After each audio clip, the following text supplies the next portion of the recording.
Welcome to Wise Squirrels, the podcast for late diagnosed adults with ADHD. I'm your host, Dave Delaney.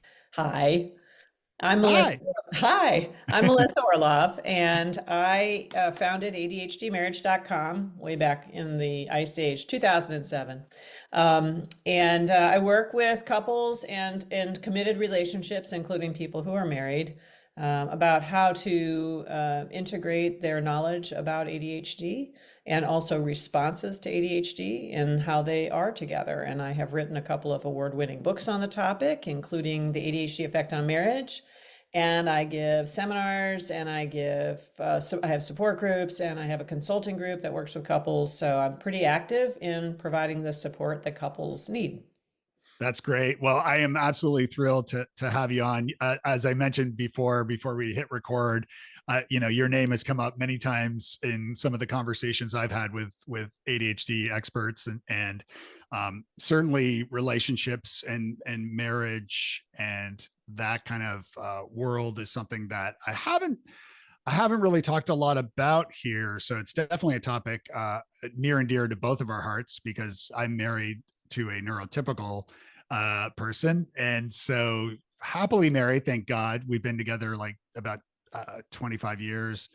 But God knows, like having been diagnosed last year and now knowing what I know about my operating system, it's a miracle she's stuck it out for so long. I think part of it is she's a school teacher. And so she obviously has kids of all shapes, sizes, neurotypes, and all that good stuff. And, she has said, I probably have ADHD many times over the years. And I finally got diagnosed last year. So, Yeah. Well, she has lots of experience in sort of taking people where they are, because that's what you do when you're with kids, right? So that's yeah. just, yeah. Yeah. I saw online that you are currently doing non-ADHD partner support groups. And I think that's a brilliant idea. Is that something you've been doing for a long time? I have been, and I now have a group of really talented people who help me with them because they're so popular. I can't Yeah. do them all myself. Yeah.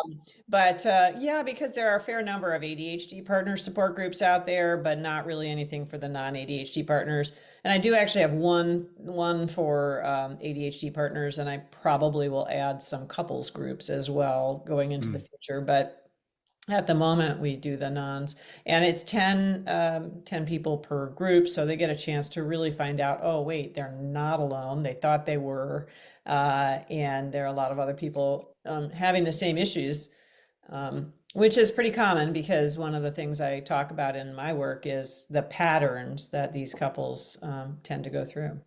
And one of those patterns you talked about in some of your webinars that I've watched and some of the training that you've provided is, and correct me what the answer here, but it's something to the word, but it's something to do with that it's like a parent-child relationship Mhm. where the neurotypical parent or a neurotypical spouse partner takes on this parent role.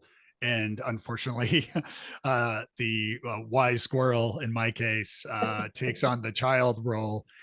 And that when I heard you talking about that, that certainly rang true to some of our experiences. You want to talk a Yeah. little bit about that? Well, so I call it parent-child dynamics because it's two people. So, one of the mistakes to make is to say, oh, well, the person who's got the ADHD label is somehow responsible for all this stuff. And that's not actually the case.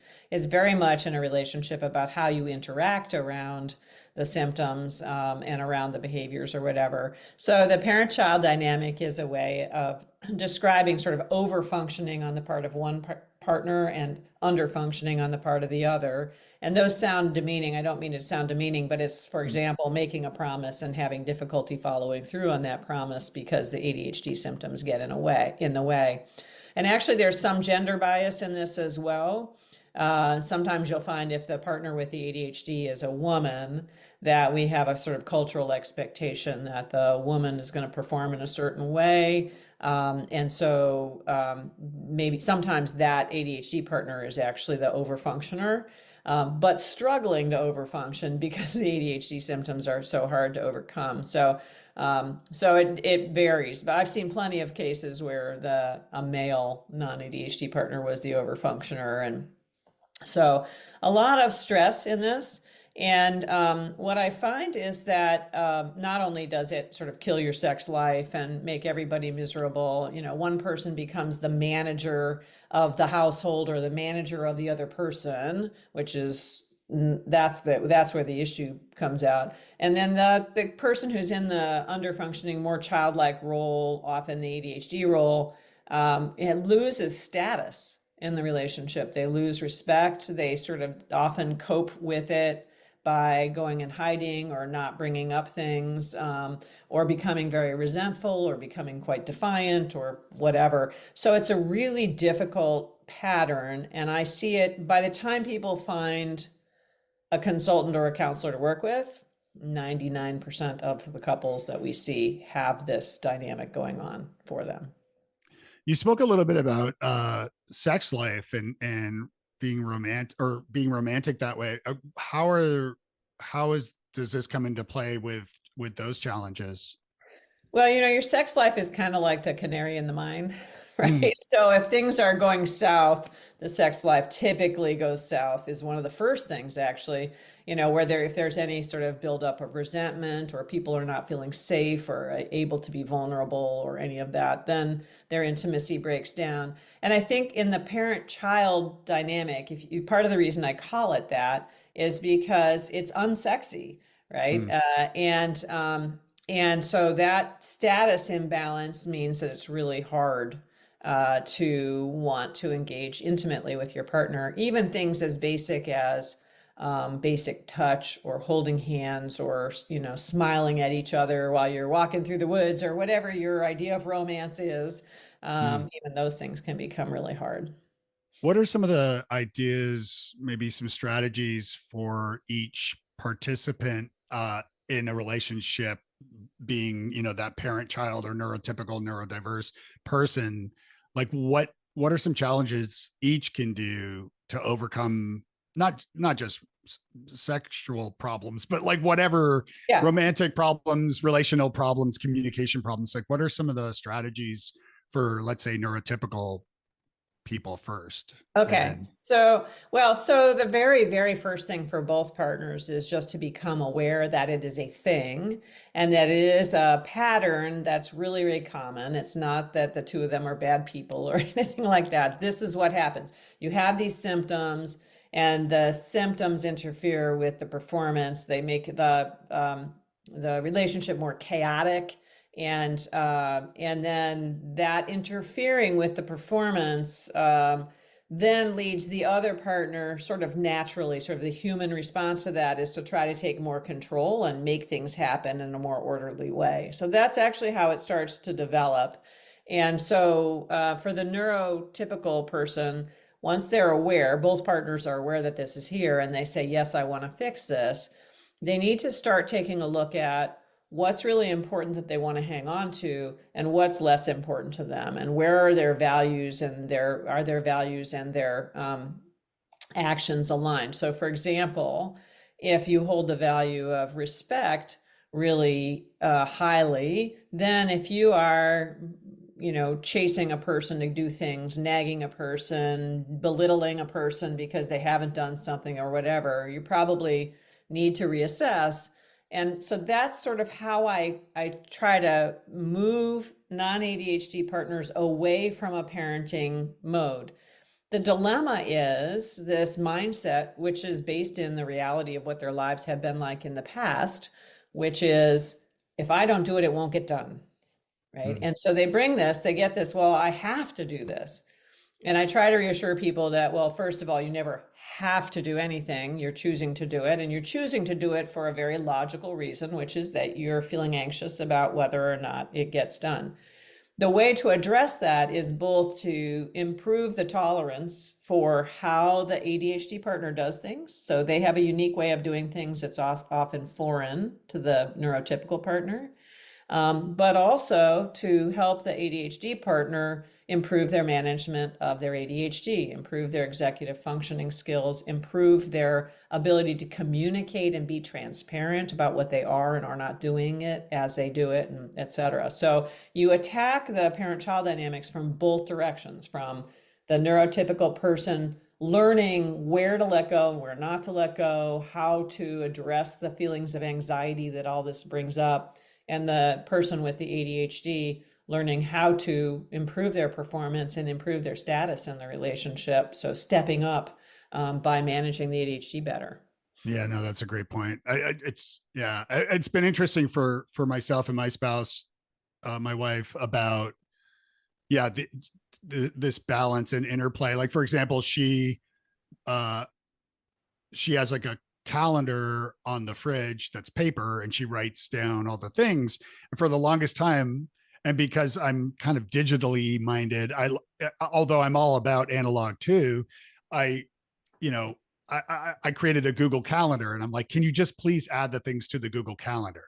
And once we did that, and she did do this, and this is actually before my diagnosis, um, it's been a godsend, because I can look on Google Calendar and see the blocks of time that I need to be in different places or whatever we have planned, and also plan my days around that, so that I'm not like doing work or whatever during those times. So things like that have really, that's one strategy that it's really worked for us. Mm-hmm. Even I almost say it's a like in a coping mechanism kind of way, or a strategy, without, because I didn't know I had ADHD, but I knew this is the way it's going to work better for us. Have you run Right. into things like that or other strategies? And it sounds to me as if part of the reason that might work for you, and tell me if I'm wrong, is that you have your Google Calendar with you all the time. So in the present moment, at the instant you go, oh, I wonder what I'm doing, you can pull up your phone versus go find the refrigerator. I mean, you might be out in your car, right?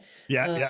so that it helps you bring it into the present moment right then. And that's specifically about ADHD, not having to Yeah. plan ahead to be at the refrigerator at the right time. Right. Right. Yeah. I find it's interesting because, like, and again, you can correct me, but I almost say like they're coping mechanisms or strategies um, that I've developed over the years. Like, for example, I'm extremely anal with being on time, like punctual. Mm-hmm. Like, I will arrive at a meeting early and sit in my car until it's time to go in. Like, I'm not rude. I won't show up early, to a meeting, but I'll wait in the car. Like, I'm never late for anything. I've never missed a flight. I've always picked my kids up from school on time. It's interesting that, like, I've developed these things that I think are good traits, in a way to combat what I didn't know about myself. Yeah. Yeah. And there are a whole bunch of people listening right now who are going, I wish my partner did that. One of the strategies for people with ADHD is actually sort of a hyper organization in areas that they really care about, so that things don't get more chaotic than they are. So it sounds like time management for you has been one of those areas. And it also sounds as if it works for you because you have learned about the transition time between what you used to be doing and the next meeting, and blocked that in. So if you arrive early, it doesn't bother you. I've Mm. I've worked with people who have the exact opposite approach, which is if I arrive early, it drives me crazy because I don't want to be wasting that time, quote unquote, and not putting as much of a priority on the timeliness or the respect for other people or whatever. Yeah. But there's a lot of in the consulting work that I do, there's a lot of translation Mm. between neurotypical and ADHD ways of being and ways of doing things. So your need to see it and have it with you on your body at all times, in the calendaring, for example, is a specific way of being. You didn't at the time attribute that to ADHD, but it is. It's about that now, not now time zone, ready accessibility, not needing to plan ahead to view something, and keeping a structure that you can count on. Like part of ADHD is externalizing the structures, so you don't have to remember it in your head. Mm. You have it all on the calendar. And plus, I mean, dual neurotypical couples still need to coordinate around who's doing what when, right? So Yeah. that just happened to be your mode, which was great. Do you find, because I know we are susceptible to addiction, and I also know that having, I was a speaker for Google for almost 6 years. So I've done a lot of work in digital and social media before social media became, the dumpster fire that so much of it is now. But these, so I'm very familiar with addictive technology Mhm. and how devices like your iPhone or Android device, whatever, how the device itself is manufactured and designed to be really Addictive. addictive. And then the apps themselves are designed to be addictive. Plus, all of that. What are your thoughts? Have you had, so like, for example, I could have my phone with me at all times. So I have access to Google Calendar. Wonderful. However, now I have my own strategies here, but for somebody listening, you know, that device can be, poison because it can distract you from getting anything done. Yeah, and I think importantly, distract you from your partner. Mm, So one and from your family. So I run into this a lot, actually, where the partner with ADHD is following that reward-focused brain, right? This is part of ADHD, and the dopamine, low dopamine levels means that it's a reward-seeking brain to get more dopamine in it, and so that's where the addiction stuff comes from, grossly mm, speaking. mhm, Um, and so I'll hear people say, my partner is incapable of putting down their phones. The kids are crying, the dinners needs to be made, whatever, and my partner is there on the phone. And that feels very rewarding. And it's also, if you think about ADHD in these two time zones, now and everything else, which is not now, in the now, it's very rewarding and you're there. You're not in the kitchen or at the dining table or whatever. You are, in the now. mm, Um, that what it's a really tough problem to solve if the ADHD partner isn't willing to take into account the fact that this isn't just because this is a fun thing or good thing to do. It's also because of how their brain actually functions. Like they have to actually fight their brain in the same way that you might fight time management issues or other things to fight the brain about the phone addiction in particular, but also sometimes computer mhm, stuff. Um, and structure it the same way you structure like your calendaring, right? You have a structure around that you've set up that works. And some of those structures are things like when you come home there's a 3 hour window where the phone is in the drawer or something like that so that you can connect.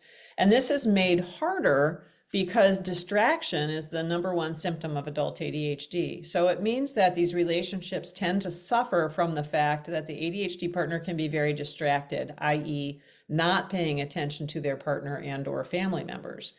mm, And so those family members feel lonely sometimes is how I hear it described, or unattended to, and they really resent the fact that the phone is what's getting attended to, right? And mm, so it creates these very negative emotions in the other people in the family. For kids, sometimes I think it runs into attachment issues and things as they're developing because they never know if their parent is actually going to pay attention to them or not, right? yeah. Um, so it becomes a huge area of turmoil. But I think that you can take times of the day where you literally lock it away from yourself or whatever. You have to be willing to create that kind of a structure. It's a little bit like managing a kid's video time or something. Not that I'm saying that adults with ADHD are kids, but that it's a management structure of how do you connect. Yeah. Yeah. And it's similar to addiction, like alcohol or something like that, where, you know, you have to want to stop, right? Like the Mhm. person, regardless of their neurotype, but the person that is addicted to whatever the substance might be, has to be willing to take the steps for themselves to stop, right? So and Yeah. so in a sense, like the phone is a similar sort of thing where it's like, to your point, like lock it up for 3 hours in the evening. you know that I use an application that actually has a built-in VPN that locks me out of certain apps, during periods of the day when I'm working or in the evening or whatever, so that, if I go on LinkedIn or Facebook or Reddit or whatever, it says, no, no, no, you can't go here. And Okay, which app is that? It's called Freedom. Okay. I'll include a link to it. I actually have a link to it in the resources section on my website too, on Wise Squirrels. Um, and I interviewed the founder of. I've been using it for years, and I interviewed the founder on my previous podcast. And yeah, definitely kindred spirits on a lot of that stuff. But so there's another part to this as well, which just this issue of not being able to attend to your partners. It's a complicated thing because again, interactions between partners are what make these family relationships go. If your partner is willing to put down their phone for 3 hours a day, it behooves you to show appreciation and acknowledgement of that because it's a huge effort, and that acknowledgement is a reward of its own. So replace one reward with another. Mm, But also think very carefully about what do you want to accomplish in those 3 hours a day? Do you want to spend that time connecting? Do you want to spend that time getting tasks done? Do you want to spend that time talking? What is it that you want to do?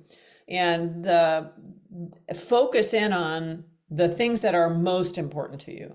Because we never get everything that we want out of life or out of the number of hours we have in a day or whatever. Don't waste that 3 hours a day. And if it were me and my priorities, don't waste that talking about how the toilets needed to get cleaned last week and they didn't get cleaned, right? right. Yeah. Yeah. It's Yeah. not going to feel rewarding enough, nor is And, it going to get you where you want to be in your relationship either. yeah. And don't sit for 3 hours and watch Netflix. Yeah, I mean, you could if that's your chosen activity, but probably not if you've got an active family. I mean, that's a Yeah. judgment call. I don't get to decide whether somebody decides that the way they want to connect is around Netflix, but it isn't, that's a parallel activity, right? Somebody is feeding you stuff versus interacting with each other and being creating a connection. Yeah. Um, so, you have to sort of think about these things, particularly if you have kids.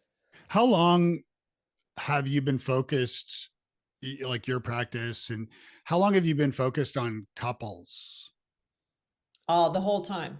The whole So time. I personally only do couples Mm-hmm, personally, mm-hmm. and that's always been the case since 2007.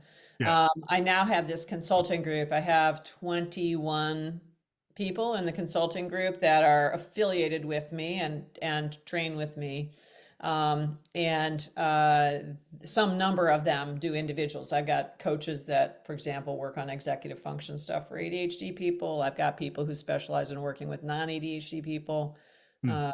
Um, and these are coaches and counselors and whatever. So, but I personally have only done the couple stuff. I find it fascinating, and I seem to have sort of a natural ability to balance out the needs of both people. I don't know why, but there you go. Yeah. What were you doing?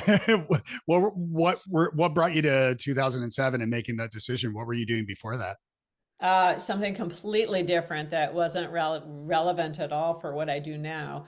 No, what brought it to me actually was that I had a partner who has ADHD, and my daughter has ADHD. And actually, when we first started together, like you, we didn't know Yeah. that he had ADHD or has ADHD. So um, it was very front of mind, and we had learned a lot of stuff, and there weren't very many resources. So I just started blogging about it, and it took off. And that was sort of the beginning.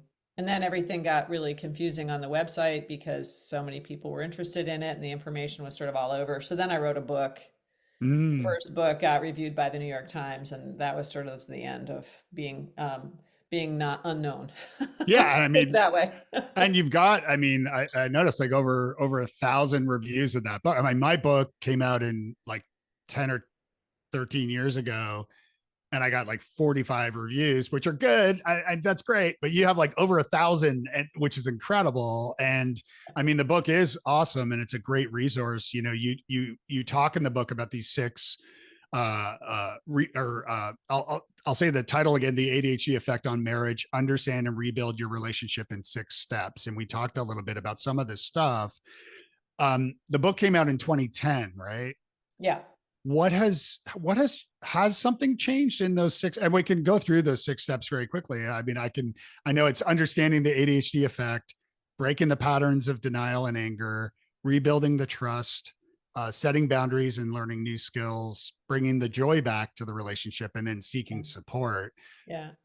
What has changed, Well, or so I if did anything? update, by the way, I did update it in 2020 as a Oh, sort of 10-year okay, anniversary because great. there were some things, but it's interesting. The patterns and the some of the advice around the patterns and stuff are quite evergreen. Um, Mm-hmm. and also sort of scarily predictable Mm, because it's a set of known symptoms and then a set of human responses to the symptoms and the conflict that comes around those two things. And the symptoms don't change, and the responses are based in human nature, so they yeah. don't change much either. So much of what has changed is really the understanding of how to manage it and treat ADHD. As well as more research is out on what works and what doesn't work in that front.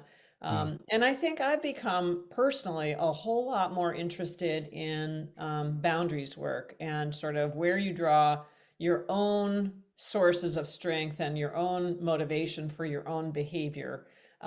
Because the parent-child dynamic has, the parenting in particular, has so many conundrums in it and it's such a difficult thing. You can't just say to somebody, well, care less about X, because that just doesn't cut it.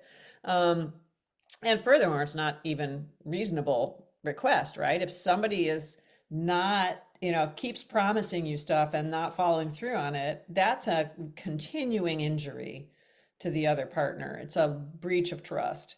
And mm-hmm. so, I found the boundaries work to be very, very helpful for non-ADHD partners. And that's something that I did not emphasize as much in that book, even in the 2020 revision of it. Mm, And I do a lot more work with people on it now. Um, and I think there's more acceptance as I'm seeing of adult ADHD, like people going like, yeah, okay, it's actually okay to work on this. And some of that is just some of the really popular podcasters and sort of ADHD celebrities in this space talking about what it feels like to have ADHD and normalizing it more. So I think that's helpful. well, speaking of, what are some of the most common uh, I was going to say misinformation, but what are some of the most common mistakes or myths that you're coming across, whether you're online and seeing things, or because I know certainly what I've learned is, I mean, it's ADHD. I mean, it is an acronym. There is consistent stuff, but at the same time, there's inattentive and hyperactivity and all the different things. So are there common mistakes that people are spreading online or misinformation that you're coming across or hearing from your clients? Yeah, I mean, I'm happy to see that the New York Times is not doing this is all big pharma trying to sell you meds anymore, which they did do in the, Mm, 2000s. And that just drove me crazy because anybody who says ADHD doesn't exist is just ignorant. I'm yeah. sorry. Yes. No. No. Yeah. Yeah. Basically, there's Yeah. so much evidence that it does and that it can be very debilitating. I think one of the myths that I run into in the couples work is that ADHD is the reason for the problem. Mm, And it isn't just ADHD, it's ADHD and responses to ADHD. And yes, the ADHD is there. And so it is something that not every couple has to deal with. But it is both partners. And so blaming the other partner, the classic blame is the ADHD partner says, if you would just be nicer to me, everything would be fine. And, just relax, and the non-ADHD partner's like, if you would just fix the ADHD, everything would be fine. And it's yeah. just not true. Each partner has to do their own thing. The other myth that I continue to see is this idea that you can manage ADHD with diet. Mm, And for some people who have undiagnosed celiac, which actually is about 15% of people who have ADHD, so it's much higher than the general population. mm, That's actually true. It can actually make a huge difference.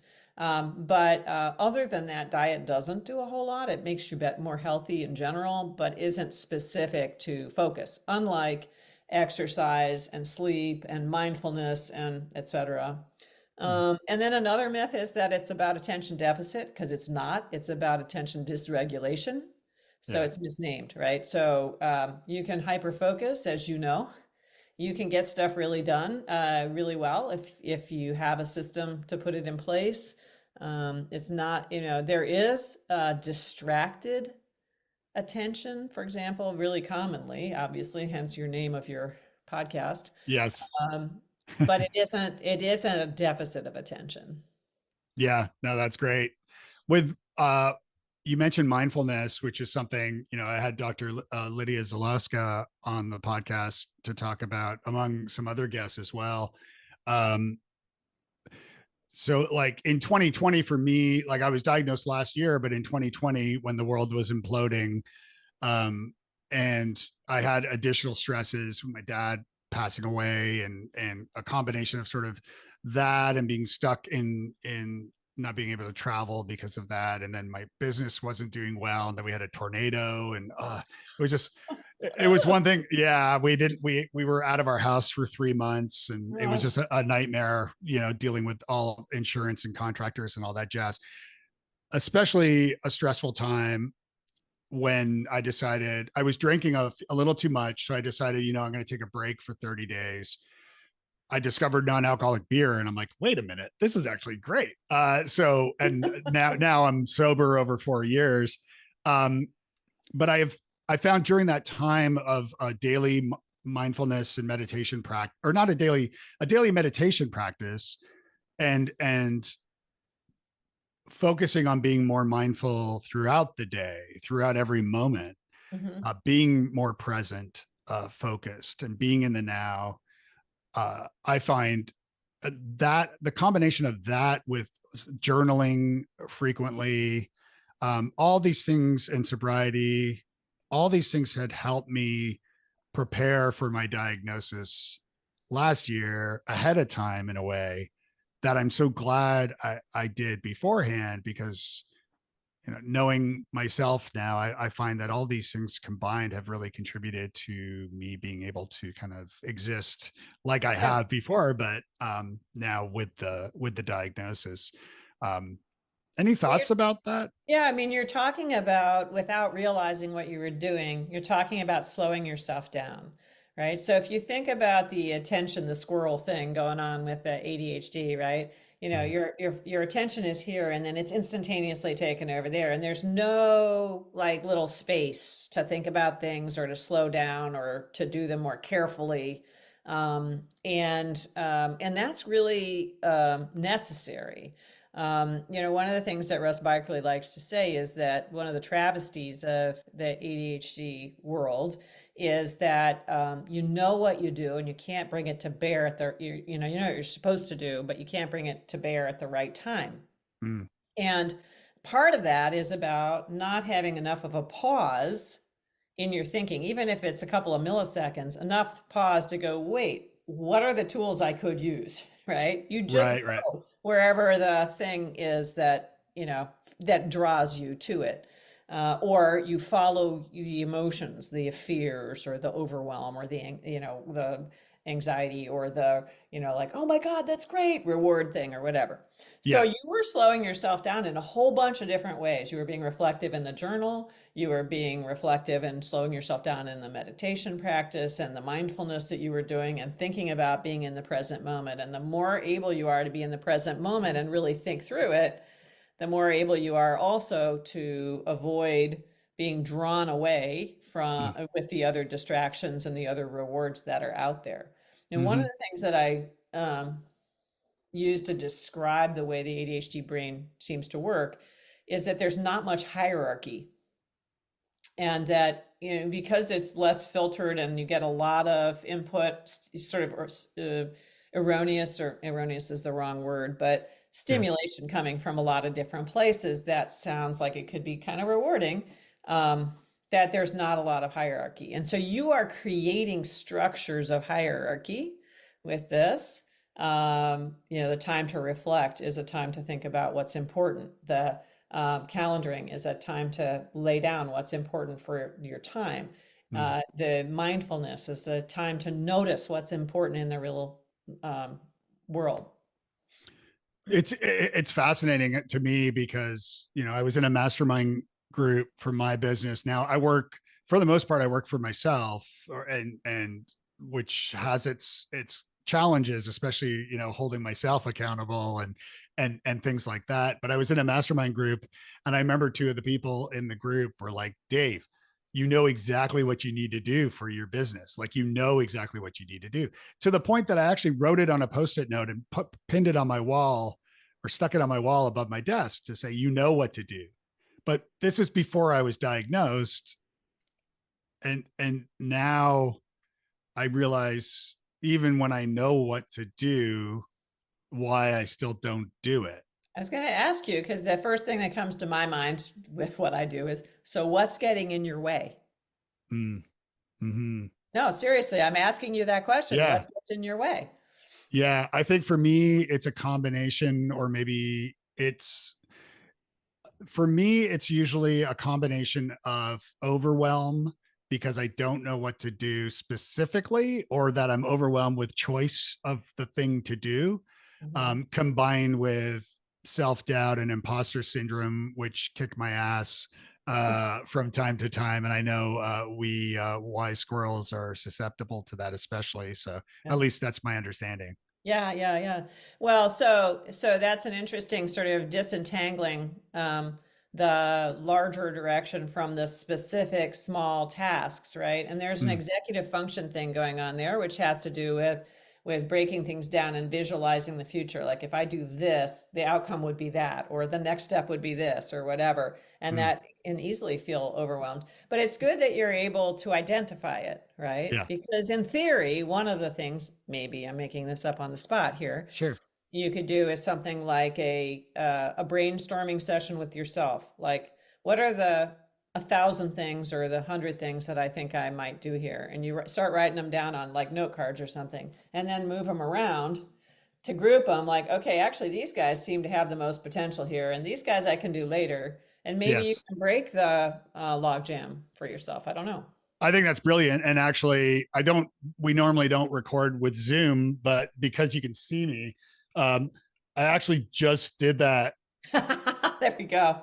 So so it's perfect that you said that, because yeah. So, and it's actually something I'm helping a client with right now as well, because what I find is that, to your point, by like, it's sort of three parts. It's like setting like the big things, like, it's, what are the big things I need to do for this project? Let's say there's 5 or 10 or whatever, brainstorming what those big things are to accomplish, and then setting a date of like, like when I need to have these big things finished in order to get to the whatever the finish line is.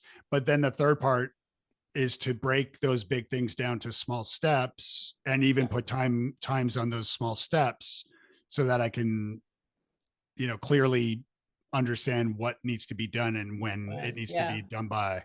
Yeah, so you have a time management issue which you're continuing to address. But one of the things I really like about what you did with the yellow stickies is you can move that stuff around. Yes. Right? So it's easier than you can move stuff around online in documents and stuff as well, but it's really easy to visualize it if you've got note cards or stickies or whatever. And you can have 50 of them, it doesn't matter as long as you start grouping them in a way that makes sense to you and provides insight.